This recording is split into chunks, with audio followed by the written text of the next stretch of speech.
Well, hello once again. I am going to spend some serious time out here today. I've already spent a good hour, and I've done it with a cold cup of coffee. Look at that. That's terrible. You know, cold coffee and my brain just does not function. I'll take a little sip anyway. All right, I heard the clicking noise yesterday, guys. No, I heard it, okay? But the thing was, I didn't care at that time. I was focusing on this cradle moving left and right. You know, one thing at a time. Somehow it got out of adjustment in the process of shifting this thing back and forth when I put the toroid memory unit in. I don't know how it happened, didn't care. Just as long as it wasn't anything serious, it was just clicking away just a little bit when it was in idle. So it was back to this, and we're back to it again today. I've gone through and I've done a complete new clutch adjustment that we have already done. I went through the entire thing, and hopefully I don't know if the clicking noise is going to be gone or not, and if it's not, well, too bad. We'll have to mess with it again later, because I'm still trying to get this stupid thing to move, this cradle to move to the left. And I have determined, I watched Thermionic Warriors videos. I'll tell you what, guys, I watched everybody's videos out there. You know, one of our subscribers said, well, you know, go to Thermionic Warrior and watch number 3. Well, I did. I watched it again. I have watched it in the past. But, you know, when I first watched his videos, I didn't understand the thing he was talking about. You know, he was going through it very fast, very quickly. You have to kind of have an idea of what goes on in a jukebox. And I didn't at the time. And now I know a little bit more. I was actually following along with what he was saying, although he did a little quickly in a couple of spots. I would have preferred that he stopped and said, now take a look at right here very closely. But that didn't happen. He just kind of blew through it. But that's okay. You know, he did the best he could. So I did determine one thing by watching his videos. When the flywheel turns in one direction, you know, say, we'll call this counterclockwise, the cradle moves in one direction, but when the flywheel turns clockwise, the cradle goes in the other direction. So our problem has been, for some reason, the flywheel continually turns in one direction only. It doesn't go back the other way. At least that's what I got from Thermionic Warriors videos. Now, I may be wrong. I don't know. Every day I learn something more and more about jukeboxes. I don't know why I'm having such a lighting problem here. Let's see if I can light up my fluorescent desk lamp. That might help a little bit. Kind of get it over here out of the way. Anyway, that's what I got from Thermionic Warriors videos. It was the direction of travel or direction of rotation of the flywheel determines what position the cradle is in. Anyway, I went ahead and did that clutch adjustment I told you. Let's see if we still have our clicking noise. If not, then I'm going to shut it off and we'll study a little bit more on this cradle business. You know, I've got to get it clearly says right in the beginning of the adjustment for all this crap, it says put it in the left side, put a record in and set it up for left side, you know, and it doesn't tell you how to do it. And what I was doing per what Harry Hall said, that didn't do it either. So there could be something broken down in here. I don't know. We're going to have to determine it. Okay, here we go. Let's flip her on. And let's go ahead and hit it, see if it's going to make that noise. Okay, the clicking noise is gone now. See? I don't know what just happened, but it still didn't move to the left side. Let's see if it'll scan. No, it will not. I do not understand why. I don't know. Let me go. Let me shut the camera off. See if I can figure out why not. I thought maybe I better show you what was causing that clicking sound. What it is this sprocket pin. This is the sprocket. These are teeth right here, gear teeth. There's a little pin that sticks up on top. The clutch itself is this large square thing. It slides up this way and it slides down that way, depending on where the clutch arm moves it. What was happening was this clutch was not coming down and going over the top of this sprocket pin. It was just barely hitting the top, going click, click, click, click, click. So let me show you what I'm talking about. What I'm going to do, or what I did, actually, what I did was to find that problem. I took my screwdriver and I pushed down. I put the screwdriver right here, okay? And then I pushed down, and I was watching this right here, and sure enough, it just was too dry. There was no oil down in there. So let me show you what I'm talking about. Where I put that screwdriver, I put it in this top hole right here, and you can see the top of the clutch is the yeah, see that round gold thing down there, and the large hole, the small hole. See the round gold thing? You can see what that also has a pin on the top of it. See it? But that's not the one we were talking about. That was not engaging. So what I did was I just took my little screwdriver down in here and I placed it on top of that thing, and I gave it a little push upward a little bit, a couple of times, and it moved. You can see it moving in there, and you can see the entire clutch was moving up and down, and I could see that this was really dry. It just a few drops of oil, good old 3-in-1 motor oil down in there, and let's listen to it now.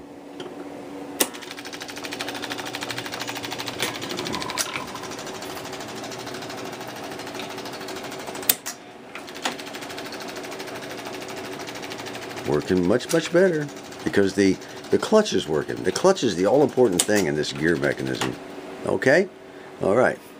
Now, if it starts clicking again, we'll have to do an adjustment again or add a little more oil again. It makes no difference, you know, but we're back to that stupid cradle thing. Alright, she's nice and quiet now, but I keep running into this problem, and I don't know why. It releases it from the rack. Look at there. Somebody needs to tell me what causes that. I can't figure that one out either. Boy, I'll tell you what, this thing is really getting to be a lot of fun. You know, down. Let's try flipping our little switch here, see what happens. Our little reverse switch. Oh, that's always fun. Check that out, huh?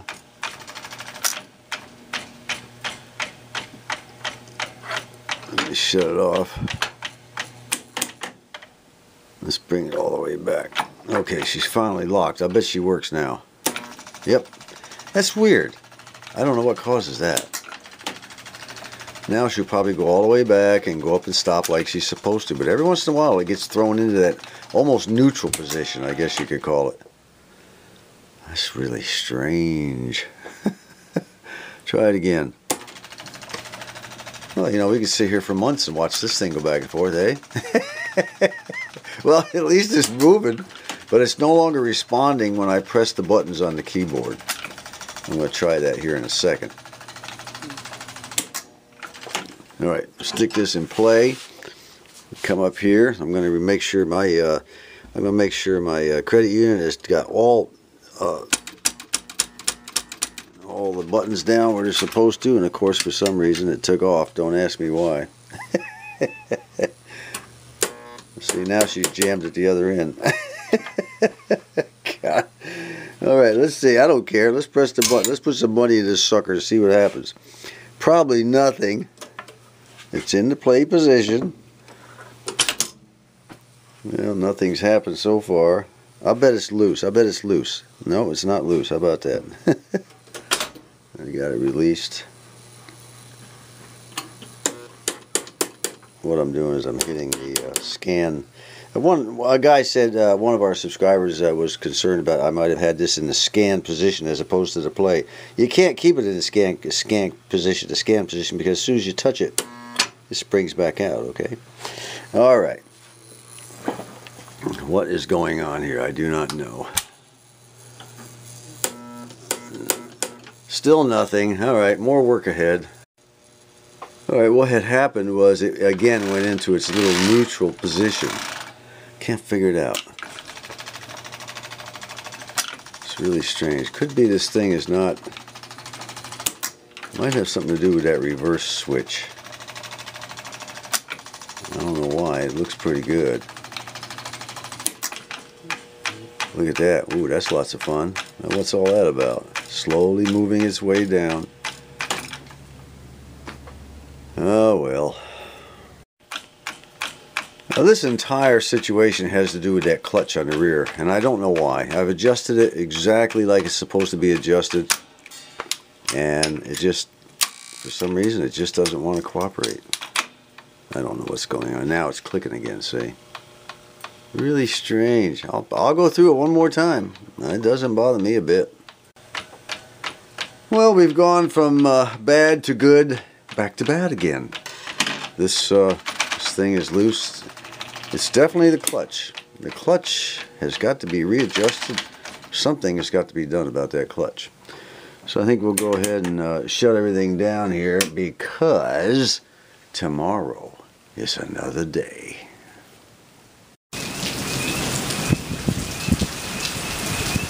Man, oh man, this has been one rainy beginning of a year. Can't remember when it's been this rainy. Well, it is the next morning. I'm doing great. Had a good night's sleep. A couple cups of coffee this morning and an apple turnover. I tell you, you can't beat that, you know, for coming out into the shop and get kicking on this thing. Been here about an hour. I went ahead and readjusted the clutch adjustments again. Found out they were exactly where they were supposed to be. And as you can see, this morning, this sucker decides it wants to run and not make any clicking noise at all. Isn't that cool? Now, how long will that last? I don't know, you know. But I do know one thing: it won't engage when I put the when I do this number. Nothing happens. See, and it's supposed to go. Well, it tried to go. Let me try again. I may have something wrong with my reverse switch here. See, this is weird. See, it just wants to kind of crawl along a little bit and not go anywhere. Let me try this again. Alright. I don't know. It may not be pushing it all the way over to have it go back the other way. Look at that. See, it's loose as a goose. Let me try adjusting these down here. Alright, I brought this in about maybe an 1/8 of an inch more, maybe slightly more. So it'll hit this reverse switch a little sooner. Let's see what happens now. Come on, baby, do your thing. Now, you see that? It didn't even go over far enough to reverse. Oh! Well, what does that mean? That could mean that my bumpers need to be adjusted here a little bit more. Alright, I adjusted them all the way to the right. What I'm trying to do is get this thing in the ballpark as far as this adjustment here and our bumper adjustments, because there are, you know, adjustment procedures later on, but you got to get it in the ballpark somehow. By the way, our good subscriber and knowledgeable expert, Harry Hall, he saw me put grease. He saw me put the grease on these rails for the wheels, for these wheels right here that the carriage rolls on. He said, no, don't do that. Get rid of that grease. The Seeburg instruction manuals say don't put oil or grease on there, because believe it or not, they'll actually get flat spots. Not sure how that could happen, but you know, if Seeburg says to take it off and Harry says to take it off, I did. I took it off. It's gone. All right, so don't grease or oil these rails. All right, let's try it again. Look at that. Does that chap your butt? Look at that. It just wants to run loose almost. I can't get over this. I may have to wind up taking that clutch out of there to find out if there might be something wrong. I don't think so. And now it's clicking again. Did you hear that? See, 1 minute it's not, the next minute it is. I can't figure it out. Let's try flipping it, see if that'll do anything. Let's see what happens now. Nothing.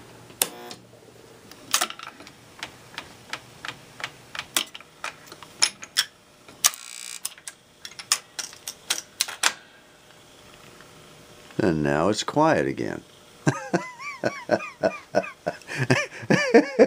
I tell you what, this is amazing stuff. See, now it's loose again. Just shut it down. Bring her back. All right, we've clicked over on our tour mat. Now she goes. That's good. Come on, baby, you gonna make it all the way? No, it did not. That is very, very strange indeed. Let's see if I can click it over again. No, I don't know exactly what's going on here. There we go. As soon as I click it, I don't. But this thing is supposed to go back the other way, and it's not.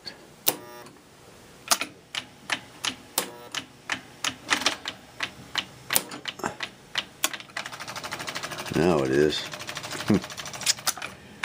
Definitely strange, people. Let me work on it a little more.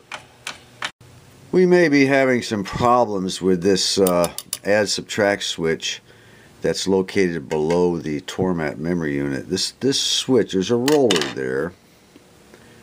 See if I can get you to see it. See the roller right there? That white roller. Oh, I dropped my pencil. I can't function without my pencil. Alright, there we go.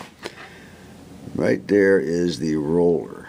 Right there. And it rides up on this slanted piece of metal, and it triggers the add subtract relay over here. Okay? Let me back up here a little bit.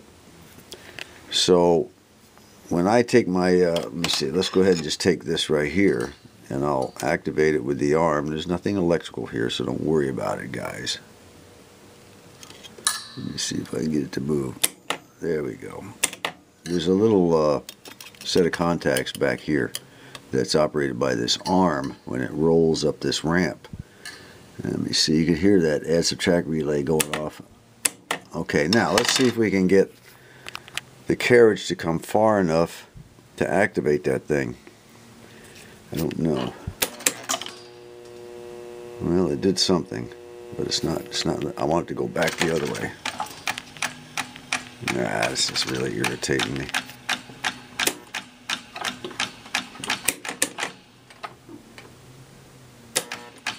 Let's try it again.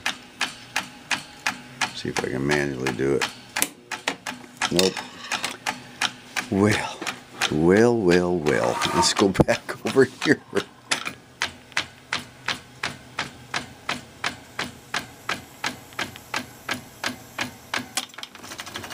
Alright. Don't ask me what's happening here. I just do not know. Let me stare at it a little longer. Listen to that. That's our trip solenoid. Let's see if I can get it to stop. No, it gets louder. I'm going to have to tear that baby back apart. Well, it's still buzzing and the trip solenoid won't stay down.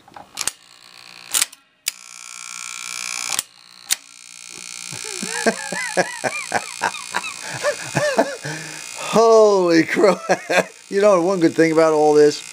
The one good thing about all of this is before I'm done, I'm going to know just about everything there is to know about a jukebox mechanism.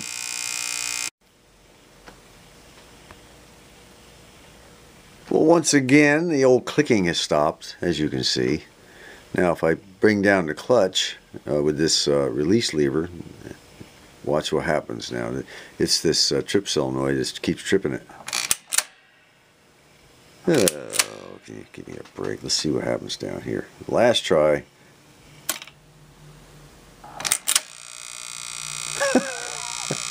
Okay, wifey wants to go downtown for a while, and she's not concerned about my little problems with the jukebox.